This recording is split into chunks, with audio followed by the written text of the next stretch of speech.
بسم اللہ الرحمن الرحیم۔ حضرت یونس علیہ السلام کی دعا۔ جو ان کلمات سے دعا مانگے گا اللہ تبارک و تعالی دعا ضرور قبول کرے گا۔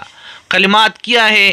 آئیے دوستو میرے ساتھ ساتھ ان کلمات کو پڑھیے، یاد کیجئے اور ویڈیو کو آخر میں دوسروں تک شیئر کیجئے۔ کلمات یہ ہے: لا الہ الا انت سبحانک سبحانک انی کنت من الظالمین۔ ترجمہ: تیرے سوا کوئی معبود نہیں، تو ہر عیب سے پاک ہے، بے شک میں قصوروار ہوں۔ اللہ کے رسول صلی اللہ علیہ وسلم نے فرمایا، مچھلی والے پیغمبر حضرت یونس علیہ السلام نے اس وقت یہ دعا مانگی جب وہ مچھلی کی پیٹ میں تھے۔ جب بھی کوئی مسلمان شخص ان کلمات کے ساتھ دعا مانگتا ہے تو اللہ تبارک و تعالیٰ اس کو ضرور قبول کرتا ہے۔ اللہ تبارک و تعالیٰ ہم سب کو ان کلمات کو پڑھنے کی توفیق عطا فرمائے۔ آمین ثم آمین۔